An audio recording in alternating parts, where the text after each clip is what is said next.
This is the Visargam. Brahmaji is going to start the creation Visarga. Bhagavan Srishti is completed. So now we are going to see the Brahmaji creating all the jivas for all the worlds. For the 14 worlds, the people who are going to reside there, Brahmaji will do the Srishti. So what all Brahmaji is going to do, let us see in this chapter, Dashagam number 10.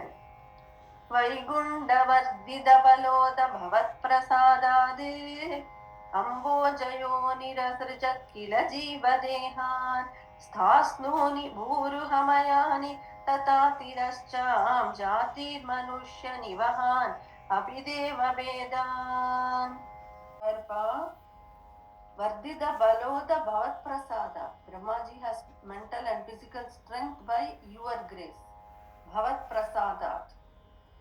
That Brahmaji who has enhanced strength and intelligence by your grace, Asrijat Kila, he did the creation. Jiva Dehan, he gave all of us our Shariram. Brahmaji, he is our creator. So, Stasnuni, all the things that do not move, like the trees, the plants, etc., Brahmaji did those that grow on the ground, on the earth. Then, Tata Tirascham Jatim, animals, birds, everything. Snakes, scorpions, serpents, terrible creatures, calm creatures like cow and horse, and elephants and lions and fox and wolves and all kind of animals Brahmaji created. Different types of trees he created. Then different types of birds. And then Manushya, like all of us, and Deva Veda, and all of us, Devas, Asuras, all the celestials, ellam they come under Brahmaji. Brahmaji created all of us. Then, here is where we see creation has both good and bad in it. Why? Because Brahmaji, this is the slogan. Mithyagrahasmi madiraga vikopa vritihi ajnana vrittimiti panchavidham sasrishtva uddhama tamasa padartha vidanadunaha tene tvadiya charana smaranam vishuddhyai. Mithyagrahasmi madiraga vikopa vritihi अज्ञानवृत्तिमिति पंचविधां ससृष्ट्वा उद्दामतामसपदार्थ विधानदूनः तेने त्वदीय चरणस्मरणं विशुद्ध्यै. Asmi, nan, right? And then raga means attachment. It's also moham, right? Vikopa, anger. Bhiti, fear. All these ajnana vrittim iti panchavidham, 5 kind of ignorance. These qualities, they came from the top, from Brahmaji only. Ajnana vrittim iti panchavidham sasrishtva. So, that is why mithya agraha, false apprehension, seeing the unreal as real, and getting worried about it, and having attachment to it, having anger if it is taken away, already it's unreal. And for that, we are having all this attachment, anger, fear, and mind, etc. Already the starting is unreal. And for that only we are having all this. See the problem? First step itself is wrong. And that is the design. So, Brahmaji has different moods when creating. When he was in very sattvic mood, Brahmaji created the Sanagadi Rishis. You will see all the slokas later. When he is in the mind is very calm, the Srishti is calm. But when the mind was agitated and in a passionate state, then the creations were that way. Then when the mind was angry state, the creation was that way. So the mood of the Brahmaji is passing to the created beings like us. So Mityagrahasmi Madiraga Vikopa Bhitihi Ajnana Vrittimidi Panchavidham Sasrishtva Uddhama Tamasa Padartha. These are all Tamasa Padartham, tamasic qualities. Uddhama Tamasa Padartha Vidana Dunaha. He realized his mistake. So he again bowed down to Bhagavan and asked for forgiveness and purification. Uddhama Tamasa Vidana Padartha Vidana Dunaha Tene Tvadiya Charana Smaranam Vishuddhyai. Even if we make mistake, we have to again go to Guru Arpan and say, beg forgiveness and ask for atonement of our sin. So Brahmaji again does tapas and tries for doing better next time. So he again prays to Bhagavan. Avat sasarja manasa sanakam sanandam bhuja sanatana munim cha sanat kumaram te srishti karmani tu tena niyujyamanaha tvatpada bhakti rasika jagruhur navani. This mind Brahmaji created, Sasarja, he created thus four Sanaka rishis. They are the four names Sanaka, Sananda, Sanatana Muni, and Sanat Kumara. These are the four mind-born sons of Brahmaji, and they were born as Jnanis. And they are only 5 years, eternal child Avedpa. They are always 5-year-old children. And they are born with so much radiance and born with jnanam. And Bhagavan is, Brahmaji is telling them to help him in the creation, right? Like you want to expand the praja, right? So he asked them to also do tapas and then enter grihastha. They refused, as they were already Tvatpada Bhakti Rasika. They were already immersed in bhakti to Bhagavan. They were born with jnanam. We are born with ajnanam, right? In the womb, and we are a fetus in the womb of the mother. After about 7th, 8th month, we get jnanam, and then we realize, again I have made mistake, and again I am caught in my mother's womb. At least from in this birth, I will be careful and not get entangled in the world. The fetus has the jnanam at that time, for towards after the 7th month or so till the end. Then at the time the delivery is happening and the mother is going intense suffering, and the baby in that process of suffering and it's being thrown out in the world, in that process it loses this memory, and then it's born crying. It could not bear this new place, and so it's crying in a helpless state. The child is crying in a helpless state, but the world is celebrating, saying, oh, the baby is alive, baby is breathing, baby is good.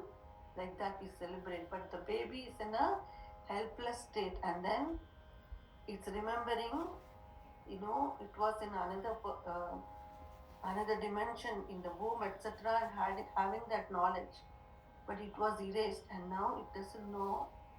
And then the people in the world try to bring it to the world. They show the toy, they play with it and bring its attention to the world more and more and more, and show this and that and show the objects.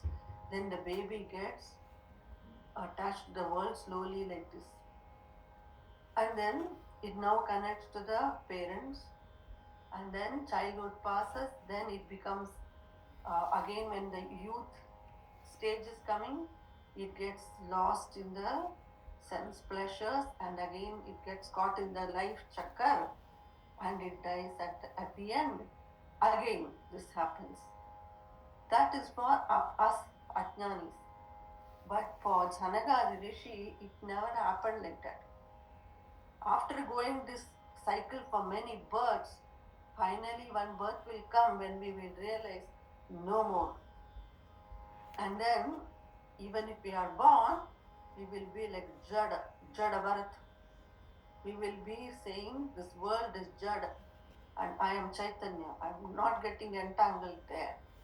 That is the story of Jadabharata in Bhagavatam.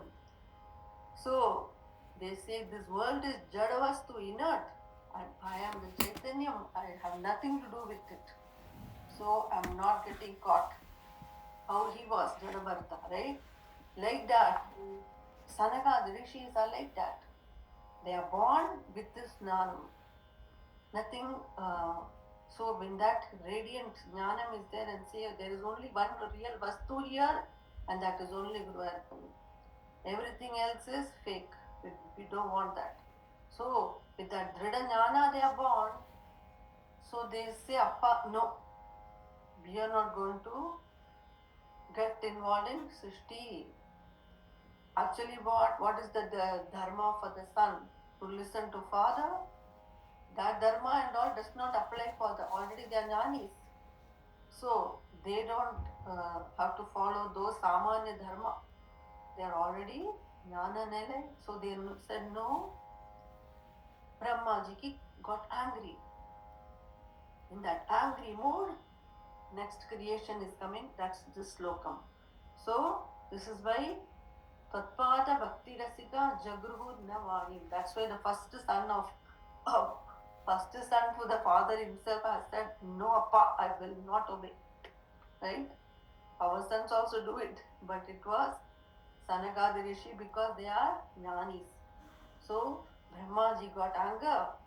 Tavat prakopamudidam pradirundatosya भ्रूमध्यतो जनिमृडो भवदेकदेशः नामानि मे कुरु पदानि च विरिञ्चेति आदौ रुरोध किल तेन स रुद्रनामा.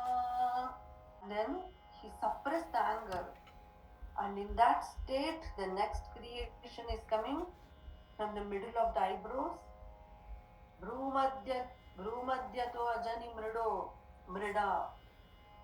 In the middle of the eyebrows length, another Srishti came, which is Bhavadeka Desha. It's an Amsha of Bhagavan. Who is that? Rudra. The Mrida, as soon as he is born, he is crying and shouting loudly, wants attention because in the angry state he is.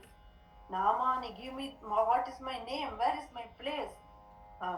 Please give me my place to stay. Like this loudly he is asking for name and place. Namani me kuru padani chaha vidincheti, and crying and scolding, shouting loudly, and then Brahmaji gave him the name Rudra.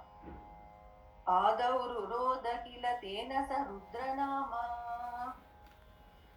Now this Rudra is doing the Srishti. Rudra is already Ghor of Srishti. When he is expanding, more and more ferocious Bhuta Ganas are born. That is this one.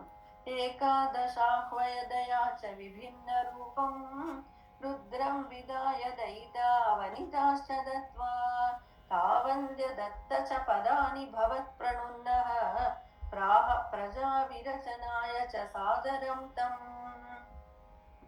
11 Rudras are born. So, Ekadashahvayadaya cha vibhinna rupam Rudram vidaya daida vanidascha datva Tavandya cha padani bhavat pranunnaha Praha praja virachanaya cha sadaram tam.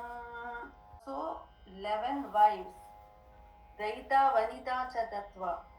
11 names, 11 forms, and 11 wives, and 11 places to stay. So, Ekadasha Hvayadaya cha vibhinna rupam Rudram vidaya daita vanitascha datva. तावन्त्यदत्त च वदानि भवत्प्रणुन्नः प्राह praja, and then he asked them to do srishti. Brahmaji asked the Rudra Ganas to do srishti. Then what did they do? Rudra Visrishta Bhayata Gridi Rudra Sanga Sampuryamana Bhuvanatraya Bhida Cheda. They filled the world with fierce looking Rudras all over the world. All the three worlds are filled with fierce, ferocious forms of Rudras now. Rudra Visrishta Bhayadakriti Rudra Sanga Sampuryamana Bhuvanatraya Bhidasheda. Mama Praja, you don't do creation, stop. Mama Praja Srija Tapascharani Tapaspanu. You do tapas for Mangalayeti. Don't do any more srishti, you go and do tapas cholita Brahmaji. So, Mama Praja Srija Tapaschara Mangalayeti Achashtatam Kamalabod Bhavadiridatma Rudra Bisrishta Bhayadakriti Rudra Sanga Sampuryamana Bhuvanatraya Bhida Chedaha Mama Praja Srija Tapaschara Mangalayeti Achashtatam Kamalabod Bhavadiridatma. Therefore, they fill the world with such Bhutaganas. Then all of them, all the people went and bowed to Brahmaji and told them to please stop the Rudraganas. So Brahmaji asked them to stop, and then they said, please do penance for the welfare of the world. So Tapaschara Mangalayeti Achashtatam Kamalabur Bhavadiri Datma. Then now Brahmaji again continues Srishti. Now he is creating the rishis. The names of the rishis are coming.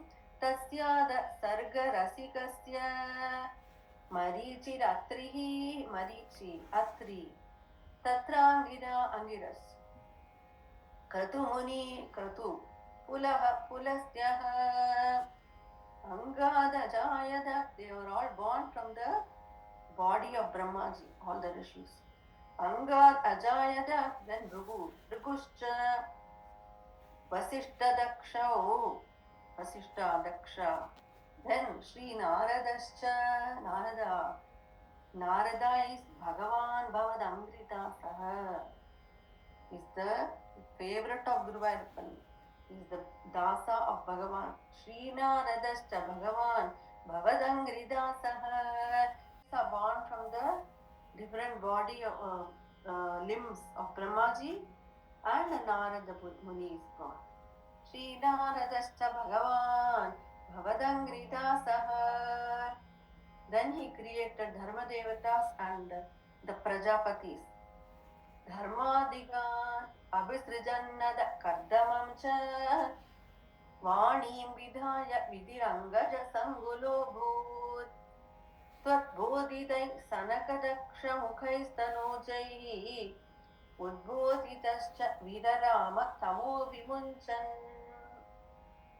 Dharmadigan Abhisrijannada Kardamam cha Vanim Vidhaya Vidirangaja Sangulo Bhut Tvatbodhidai Sanakadakshamukhaistanojaih Udbodhitascha Vidarama Tamo Vimunchan.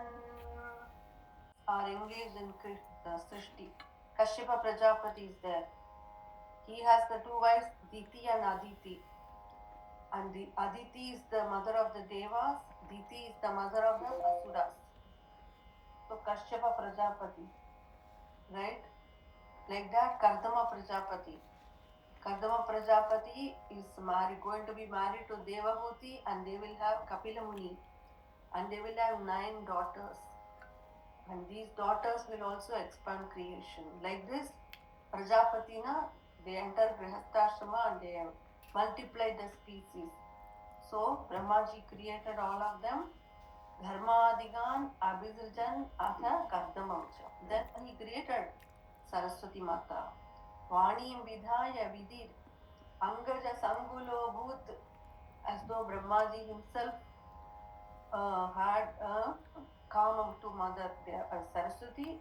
Then the children Sanaka and Daksha, Sanaka the rishis kind of spoke with father, and then Brahmaji gave up the Tamo Guna. Virarama Tamo Vimunchan. He gave up that illusion. These are all very big chapters in Bhagavatam. You are all very blessed to learn it in Narayanyam because if you had to come to this part in Bhagavatam, it would take you 5 years. In Narayanyam, you have come in 4 months. The 10th canto, right? What topics we have covered in Narayanyam in about 4 months,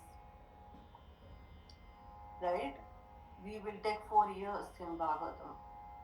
So that is why Narayanyam is so amazing. You get the entire story but in a short time. So Brahmaji's Srishti is given in great detail in 3rd canto from the beginning to the almost near the end of 3rd canto. So all this is coming there in Bhagavatam. So now Brahmaji created all the Puranas and Vedas. Vyasa eldarume Brahmaji tindu vara. Vedan Purana Nivahanapi Sarva Vidyaha Kurvan Nijananagana Chaturananosamho Putreshu Teshu Vinidaya Sasarga Vriddhim Aprapnuvam Stava Padambujam Ashito Bhut. They came from his 4 faces. Kurvan Nijananagana Chaturananosamho. He divided into 4 branches. And then he taught all this to his children. Bhagavatam also came from there. He taught Bhagavatam. Brahmaji taught Bhagavatam to Narada. Bhagavan taught Bhagavatam to Brahmaji. Brahmaji taught to Narada. Brahmaji is passing on. Everything came from Bhagavan and Brahmaji is passing on Shishya to Shishya to Shishya, and that's how our Granthas are preserved even now. So all this work Brahmaji has done. Putreshu teshu vinidaya sasarga vriddhim aprapnuvam stava padambujam ashito bhut. Even after doing this much, Brahmaji is feeling, he's not able to proceed further. He got stuck, and then again he goes to Bhagavan. Every time we get stuck, we need more ideas, go to Bhagavan. Again, so tava padambujam ashito bhut. Sarga vriddhim aprapnuvam stava. He could not know how to proceed further to expand creation. Then he got the answer. What is that? Janannupayam atha deham ajo vibhajya stri pumsa bhavam abhajat manutatvarubhyam. You got to get this word correct, okay? Everybody get nervous when they see big words. Janan upayam atha deham ajo vibhajya stri pumsa bhavam abhajat manu tatvadubhyam. Janannupayam atha deham ajo vibhajya stri pumsa bhavam abhajan manu tatvadubhyam. ताभ्यां च मानुषकुलानि विवर्धयं स्वं Govinda मारुदपुरेशा irundirogan. And through them the human race was multiplied. Hey Govinda, hey Guruvayurappa, the one who enacts just lovely leelas. That Bhagavan, please cure my ailments, nirundirogan. A very simple sargam. From now on, the stories will start. Varaha will start now. 11th chapter. Sanakadi rishis enter Vaikuntha. Jaya Vijaya stop them. Then they curse Jaya Vijaya. And then they are born as Asuras, Hiranyakashipu and Hiranyaksha. So canto number 12. Varaha will come first. So all the stories. So far it was the Tattvam, like 3 things are important. First Bhagavan, then world, and then me. If we know these 3 things, then we make it. Bhagavan and then me means world is separate from me. Everybody outside of me is world for me. And me. These are the three things. So first we have seen the first 10, they cover the world and Bhagavan, right? Now we are going to see the Leelas of Bhagavan. The Avatara will start from now on until end of 88 Krishna Avataram last. After that, again coming to Bhagavan and me, what is my relation? 91 to 100. How to attain Jnanam, Bhakti Jnana Vairagyam. So that is that part. 91 to 100. What is my purpose? Why am I here? That teaching comes at the end. So everything comprehensive, teaching Narayaniam gives. So we have studied Brahmaji's Visarga. Aya Parabrahmane Namaha. Hare Rama, Rama Rama, Hare Hare. Hare Krishna, Krishna Krishna, Hare Hare. Hare Rama, Rama Rama, Hare Hare. Hare Krishna, Krishna Krishna, Hare Hare.